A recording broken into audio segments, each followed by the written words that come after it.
Nie zwalniamy tempa, Paradox wypuszcza nowe dev diary zwane dziennikami programisty, a ja to sobie na roboczo nazywam kajecikami programisty, także my nie zwalniamy, kolejne dev diary przed nami i to z tych ciekawszych i mających większe znaczenie i mam nadzieję impact nie tylko na postawkę ojca, ale również na potencjalne możliwości pojawienia się w modyfikacjach. Chociaż z drugiej strony ewidentnie widać, że część tych mechanik prosto jest z modów gdzieś tam zaczerpnięte w większym lub mniejszym stopniu, ale mimo wszystko, dzisiaj tak jakby mamy 3 rozdziały, 3 kategorie, które będziemy omawiać.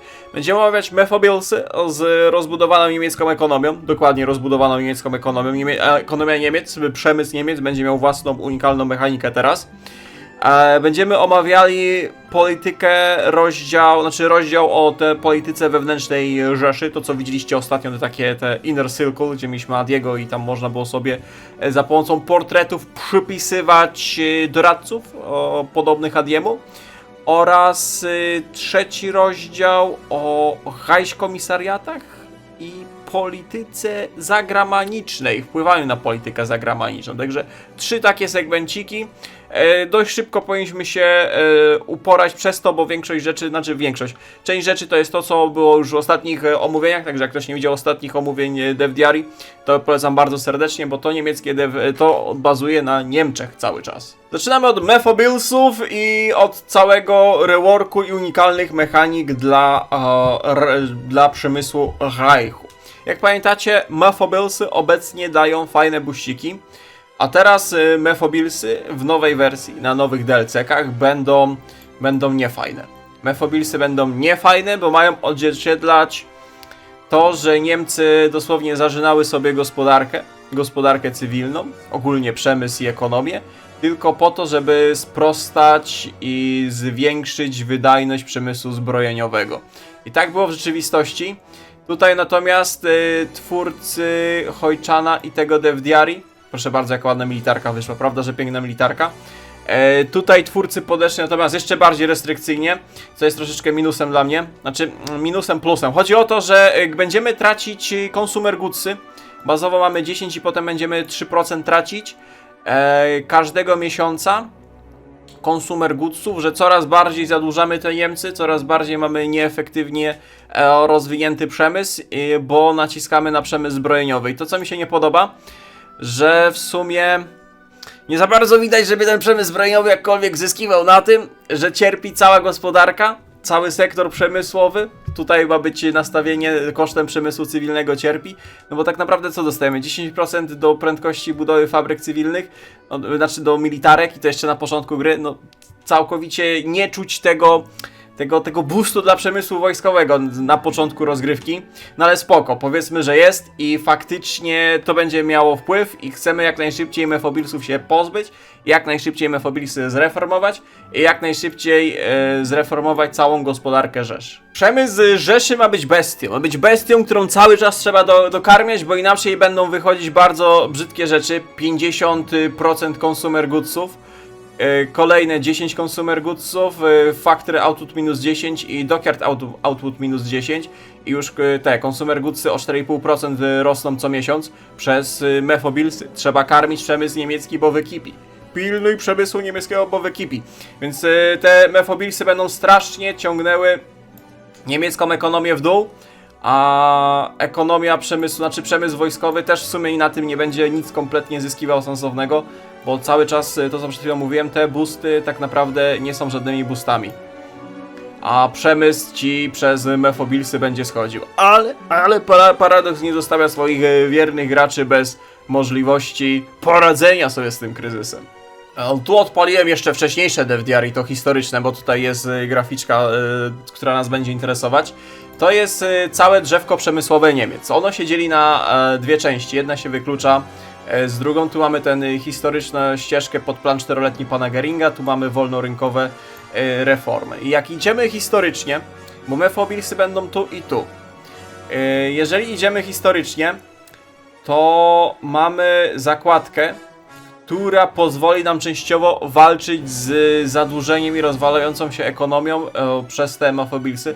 Mephobilsy to był ten system niemiecki historyczny, który zakładał tak jakby tajemne nastawianie gospodarki niemieckiej na zbrojenia. To oczywiście było obciążone. Może nie tak jak w końcu to jest przedstawione, bo tutaj jest duże uproszczenie, ale faktycznie coś takiego było. I będzie cel narodowy, który nazywa się Instytut Kontroli Cen. No i w tym najnowszym Dev Diary dowiedzieliśmy się, jak będzie działał ten Instytut Kontroli Cen. Przede wszystkim, co jest mucho importante, będzie nam już sam z siebie zmniejszał miesięczny przyrost o 0,5%. Tam bazowo było 3,5%, nie? Co miesiąc będą rosły te consumer goodsy. Tu nam zbija na 2,5%, więc to już jest fajne. To już jest fajne.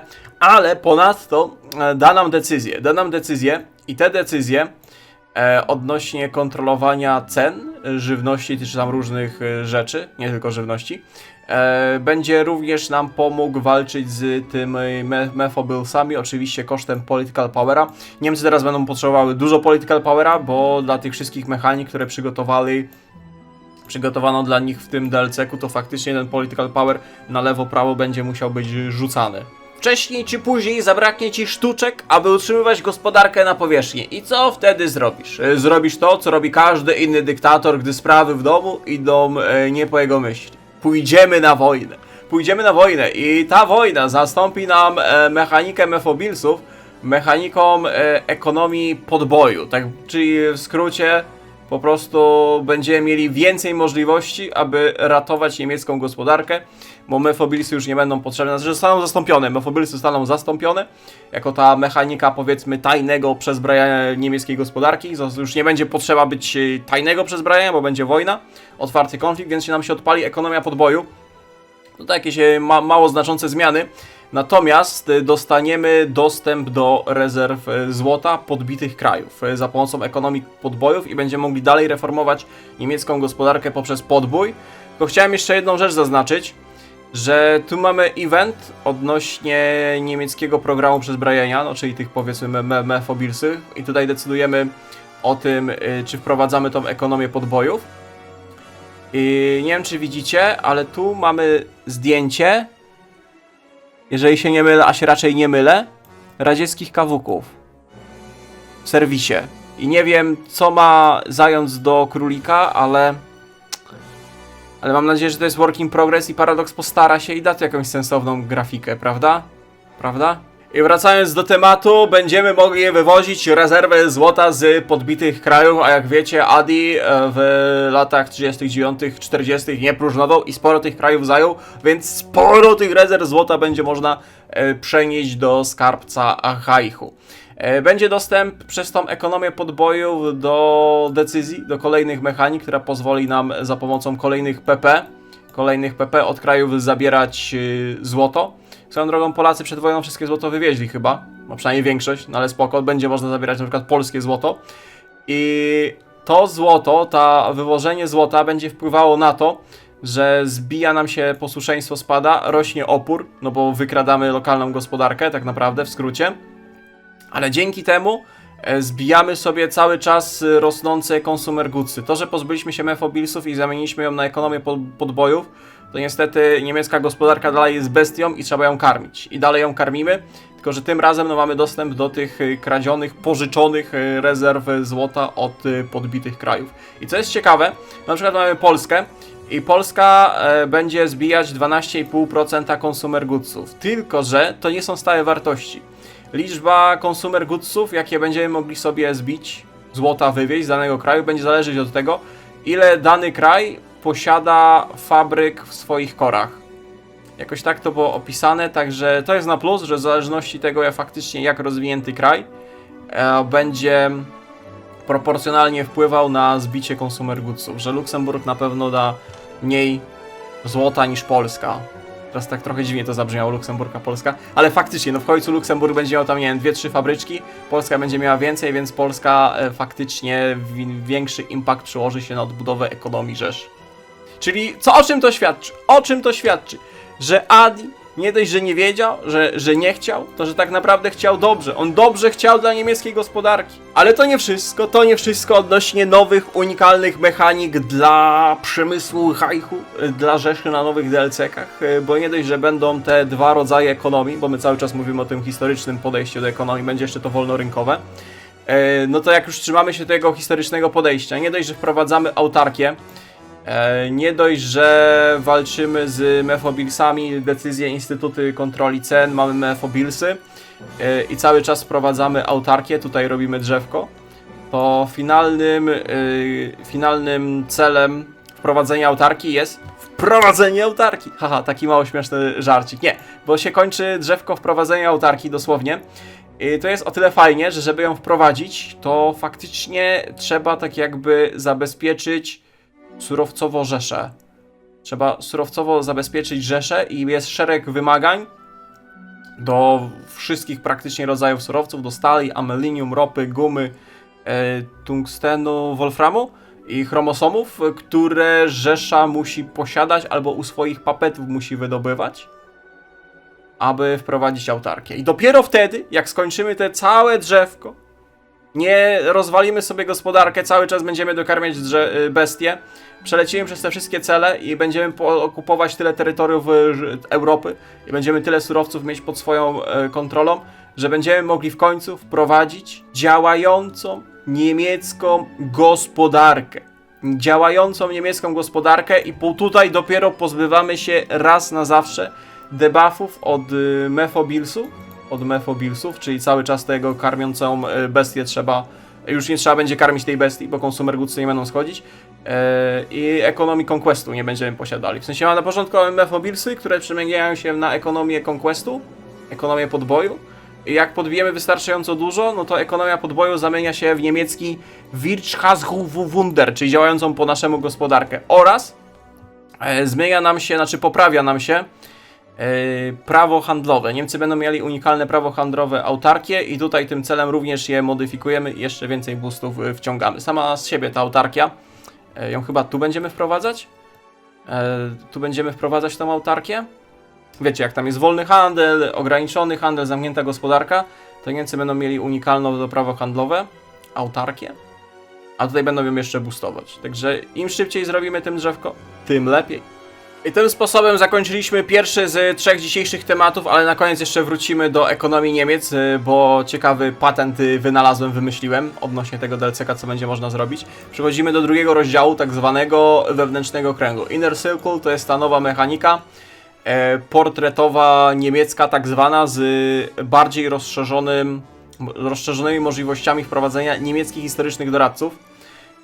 I to jest wprost napisane przez Paradyż, że oni zrobili te Inner Circle, aby odzwierciedlić taką dwuwładzę, jaka miała historycznie miejsce w Rzeszy, gdzie mieliśmy normalnie działający rząd niemiecki, ministrów i tak dalej, którzy sobie rządzili, prowadzili administrację, oraz mieliśmy partię pana Adiego, która miała na tyle wpływowe osobistości, które nawet nie będąc oficjalnie w rządzie, wpływały na politykę i była poniekąd dwuwładza, walka o tą władzę na zajmowanie poszczególnych pozycji i dlatego przenieśli część tych niemieckich polityków od partii Adiego. Pozwólcie, że nie będziemy dokładnie nazywać partii i niektórych rzeczy, żeby YouTube nie pobanował tych filmików. To już jest przetestowane, natomiast że jak Adiego nazywamy Adim albo malarzem, to nikt się nie czepia. My po prostu wiemy, używamy tajnych haseł, aby poprawność polityczna nas nie zniszczyła.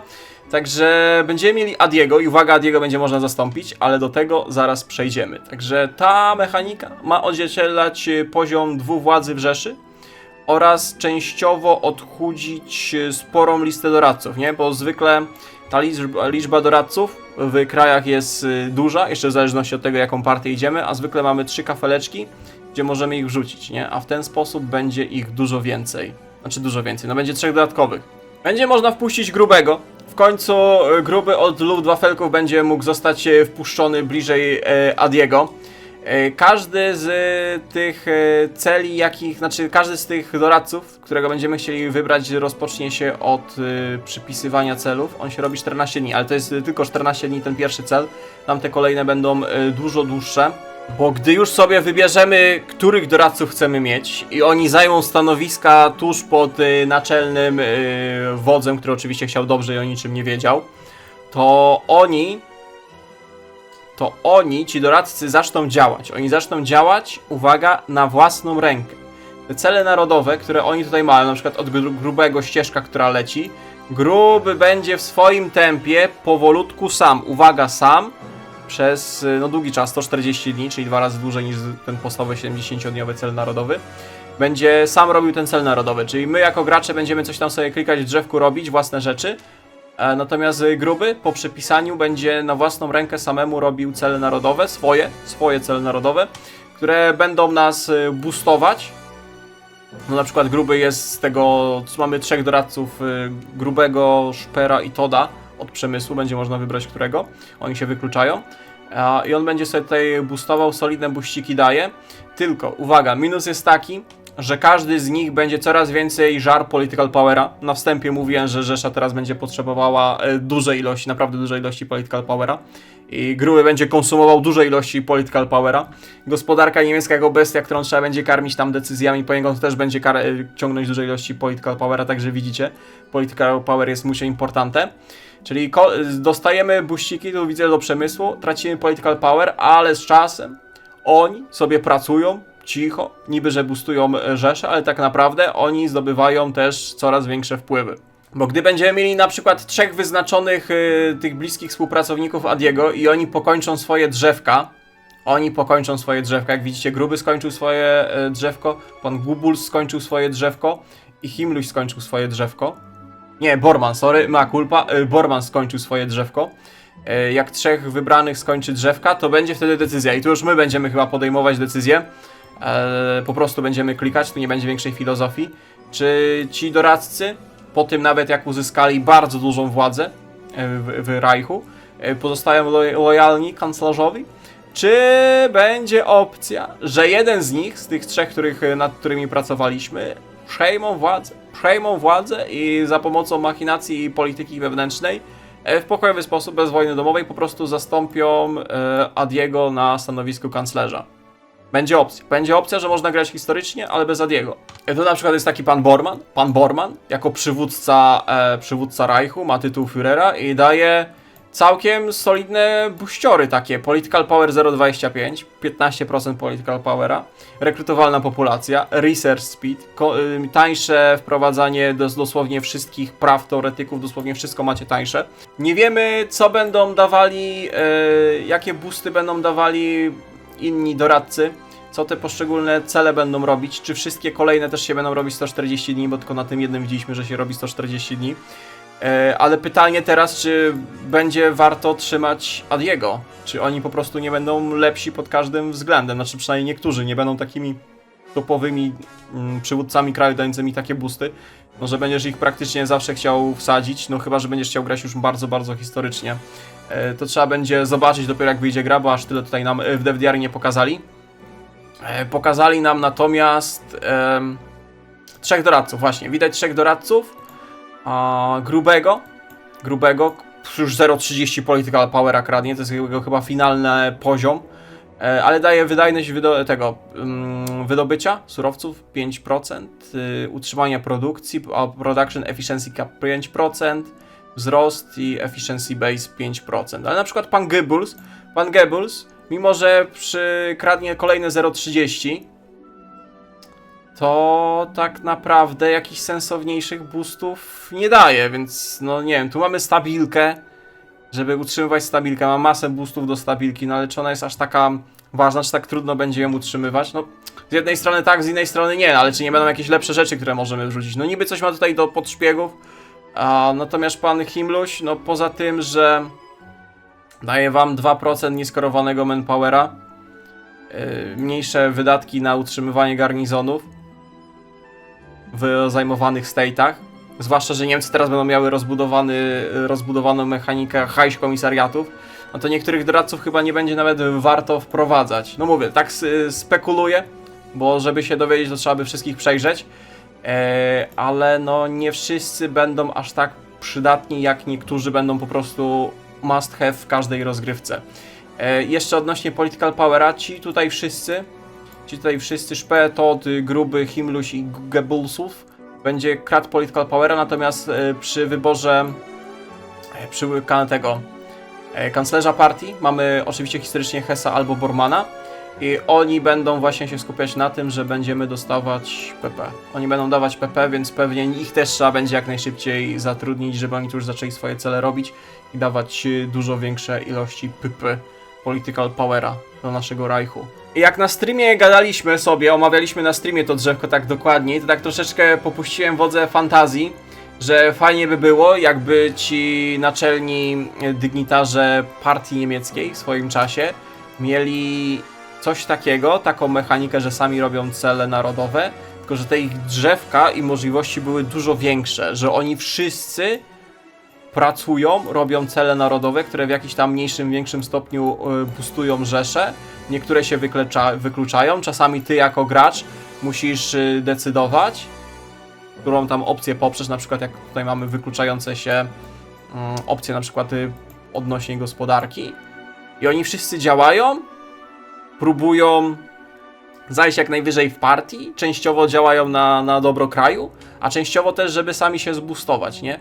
I to wszystko jest dużo większe, jeżeli chodzi o drzewka i oni cały czas wszyscy działają w swoim tam powolutkim tempie. Oczywiście to musiało być mega zbalansowane, żeby nie zalać Niemiec ilością bonusów od nich, ale w ten sposób mielibyśmy ciągłą, wielką walkę o wpływy w polityce wewnętrznej Rzeszy. Pięknie by to wyglądało, nie? Mi się tak skojarzyło z tym, że jak mamy teraz Związek Radziecki, jeżeli mówimy o podstawkę, i na przykład jak idziesz pod pana Trockiego, to masz tam swoje jakieś tam drzewko do przygotowania się do wojny domowej, żeby przetrwać czystkę i ty klikasz swoje drzewko, a bot ma tak jakby ukrytą część tego drzewka historycznego Stalina Gruzina i klika swoje cele, nie? Tak jakby na jednym kraju grasz ty z botem i bot ci tam troszeczkę spiskuje. Tak samo można by było zrobić. Nie wiem, może jakaś modyfikacja taka bardziej historyczna będzie chciała się tak pobawić. To by był genialny pomysł na faktycznie przestawienie polityki wewnętrznej Rzeszy. No dobrze, dwie z trzech rzeczy zrobione szybko dzisiaj lecimy. Niby, że nawet fajne zmiany, ciekawe, które dają faktycznie nowe mechaniki, możliwości, a nie tam takie smutne drzewka, które można sobie modami zanegować, to szybko dzisiaj jakoś tak lecimy. I bardzo dobrze.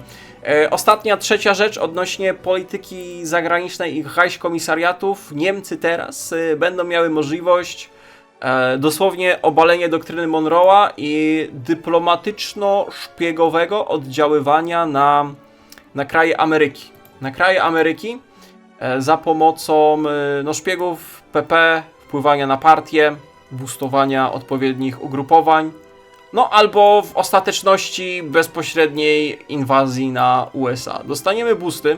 Ten cel, który przed chwilą widzieliście, Crossing Atlantic, to jest w drzewku tym zagranicznym, politycznym, wiecie, tym takim klasycznym Rzeszy. Ono jest tutaj prawie na samym dole, tutaj. To jest ten cel narodowy odnośnie działania w Amerykach.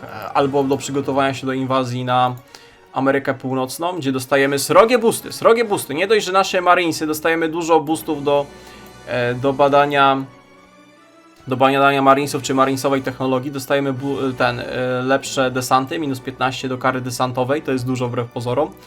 Szybciej desanty robimy, ale co jest mega porąbane, 25% stałego, to nie jest czasowy, 25% stałego boostu do wydajności stoczni, to jest dużo, to jest naprawdę dużo.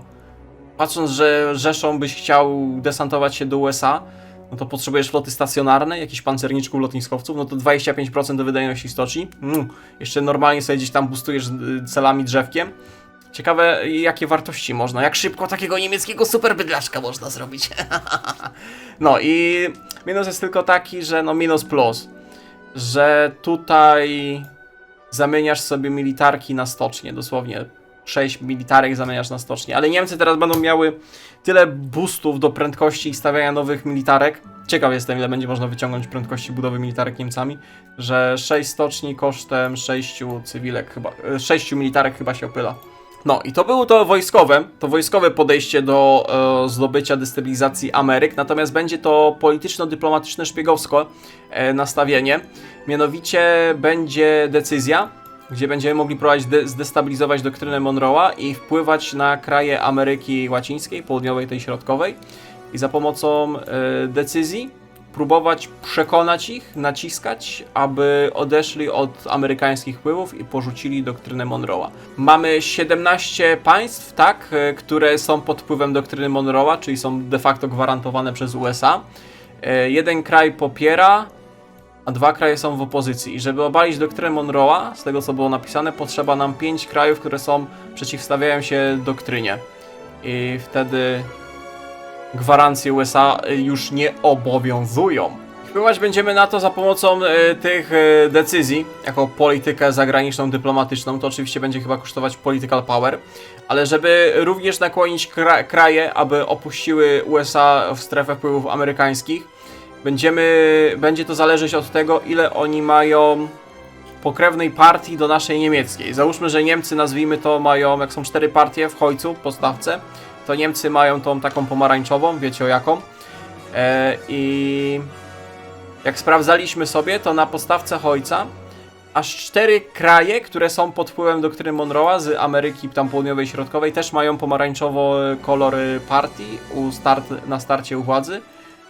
A kolejne 2 mają dużą tendencję do tego, żeby też mieć pomarańczowe partie, nazywajmy to, u władzy. Czyli, no w teorii jak się powysyła szpiegów, i to będzie właśnie kolejny, znaczy będzie przykład, gdzie będzie można gdzieś tam się faktycznie próbować więcej bawić tymi szpiegami, że wysyłanie szpiegów po to, żeby boostować odpowiednią nam ideologię w kraju, będzie wpływać na to, że będzie łatwiej obalić doktrynę Monroe'a. I to jest akurat spoko. Znaczy pytanie, czy to będzie działać, na ile to będzie przydatne, czy teraz te Niemcy nie będą tak silne, że po prostu ty w 37 się sam desantujesz do USA, bo wszystko w Europie już podbiłeś. No tak trochę dywagacje. Chodzi mi o to, czy to będzie faktycznie wykorzystywane i czy będzie przydatne. Bo to też można patrzeć pod tym kątem, że to może być fajne dla jakichś modyfikacji takich Cold Warowych.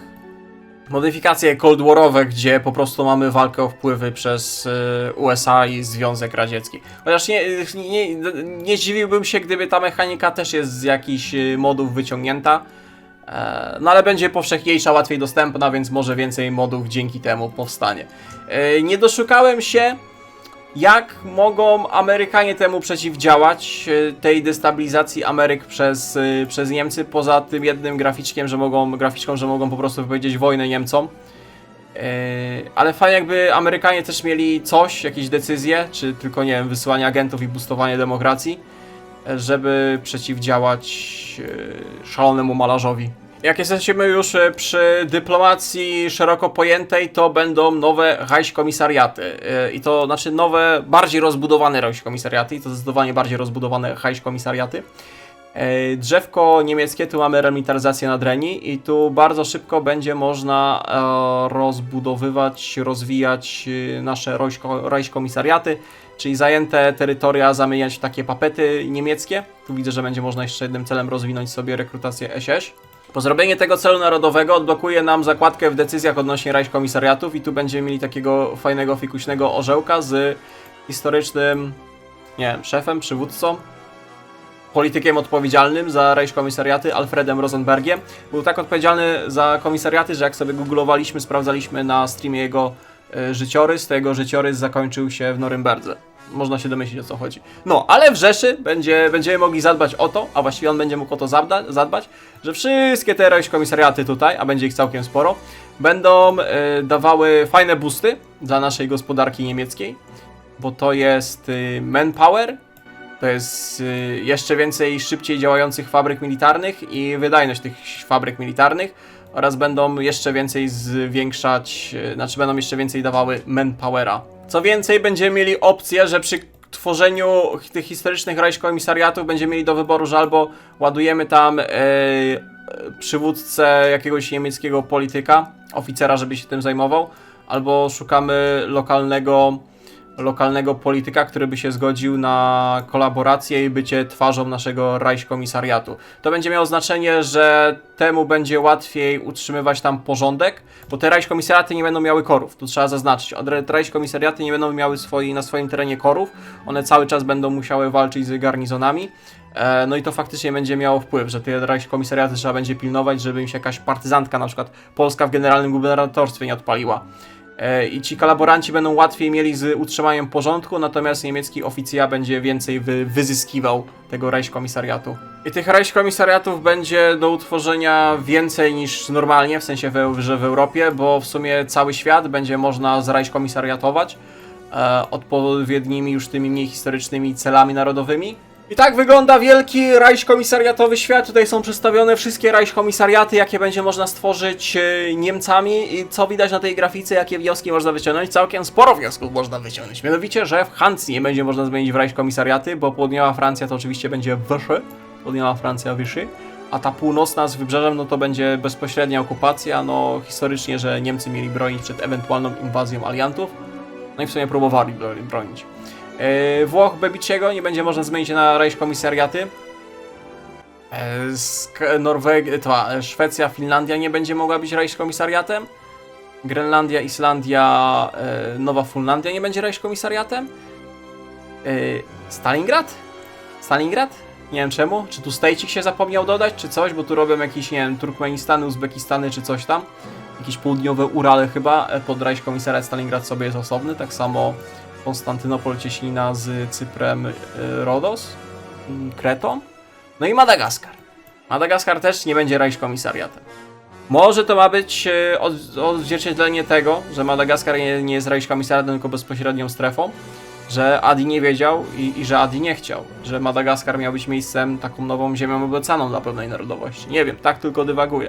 Tak tylko dywaguję. To jest jeden z wniosków, jakie można wyciągnąć z tej grafiki. A drugi wniosek to, jak na początku mówiłem, że wrócimy do ekonomii, do przemysłu, gospodarki Niemiec na koniec, tak teraz wracamy. Dlaczego? Bo Niemcy, jak dobrze pamiętacie, mają dwie ścieżki przemysłowe. Lewa, to znaczy prawa, to jest ten plan 4-letni pana Göringa, historyczna gospodarka Rzeszy pod autarkię, ale nie doczytałem się, żeby Niemcami historycznymi pod Adiego nie dało się zrobić wolnorynkowej gospodarki. To jest to, nie? Nigdzie nie widziałem, żeby było napisane, że idąc pod Adiego musimy mieć plan 4-letni, a nie, że możemy mieć na przykład wolnorynkowe, demokratyczne reformy gospodarcze. Jeżeli faktycznie będzie można iść Adim w niehistoryczną gospodarkę i jednocześnie robiąc Reichskomisariaty, możemy nawalić papetów, na przykład tylko w Europie, robimy tylko papety w Europie, takie niemieckie Reichskomisariaty i mamy nastawienie jako Niemcy i nasze papety na wolny handel. I mamy taki zbiór państw europejskich pod wpływem powiedzmy jednego lub dwóch, no tutaj powiedzmy jednego dużego kraju i narzucamy wszystkim nieskrępowalny, wolny handel. I to mi się od razu skojarzyło z czymś, co powinniśmy znać, kojarzyć. Więc kolejny dowód, że Adi tak naprawdę nie wiedział, nie chciał, a jak wiedział i chciał, to chciał jak? No dobrze, to co? No robimy duży sojusz europejski, nastawiony na wolny handel, liberalną gospodarkę, nieograniczoną niczym. Bo te wszystkie Reichskomisariaty, jak potworzymy, one dostaną ducha narodowego. Nie wiem, czy go tu widać, czy my gdzieś znaleźliśmy, że wszystkie te Reichskomisariaty będą miały duże bonusy do tego, żeby handlować tylko ze swoim szefem, nie? Tylko z Niemcami w tym wypadku. I ty jako szef będziesz z nimi taniej handlował, a one jak będą chciały kupować surowce, to będą głównie od ciebie kupować. I tak sobie myślałem, że jak Niemcy idą historycznie w autarkię i potem tam praktycznie zamykają sobie handel, gospodarkę, no to te papety będą miały problemy, żeby ściągać od nas surowce. Więc będzie można spróbować zagrać Adin pod wolnorynkowe Niemcy, aby ty i twoje papety żyły w szczęściu i radości niemieckiej dominacji gospodarczej. Nie wiem, taką luźną dywagację na streamie, do takiej luźnej dywagacji doszliśmy na streamie, więc dzielę się z wami tutaj na YouTubach. Nie wiem, co wy o tym myślicie, bo to już koniec tego DevDiary. Jak widzicie, szybko żeśmy przez całość przelecieli. Generalnie to mnie się wydaje nawet na plus. Ciekawe nowe mechaniczki, rozbudowujące Niemcy. Pytanie, jak to jest zbalansowane, no ale to ciężko na to odpowiedzieć, trzeba będzie rozegrać. Daje dużo możliwości. Gierka nie będzie przymulać. Nie wiem, ile z tych rzeczy jest zabrane z modów, bo na przykład tutaj to mi się tak bardzo kojarzy z Tazwin Reichem, ten krąg wewnętrzny Adiego i ci doradcy. To tak mi się kojarzy z Tazum Jurajsiem czy z The New Orderem. No ale w każdym razie dużo więcej mechanik unikalnych dla Niemiec. Jakby nie patrzeć w sumie najważniejszego kraju, praktycznie najważniejszego kraju w Hearts of Iron, no bo gdyby nie Niemcy, to nie mielibyśmy, może inaczej, gdyby nie malarz pokojowy na Niemczech, to nie mielibyśmy Hearts of Iron. Także nie wiem, co wy sądzicie o tym, możecie dać znać w komentarzach, bo to akurat mi się podoba, jak poprzednie Dev Diary też nawet na plus się wydawało z tym AI, tak samo tutaj te mechaniczki faktycznie wydają się spoko, a jak mówiłem, że te komisariaty będą musiały handlować z Niemcami głównie i ty jako Niemcy będziesz mógł handlować swobodnie z tymi papetami, to jest właśnie w tym duchu narodowym. I każdy komisariat to będzie posiadał. Przemysł i handel mamy nastawiony na Overlorda, czyli no Niemcy w tym wypadku. Dobra, to tyle a z mojej strony. Dajcie znać, co o tym sądzicie. Dziękuję wszystkim, którzy oglądali do końca. Trzymajcie się do następnego. Cześć, cześć.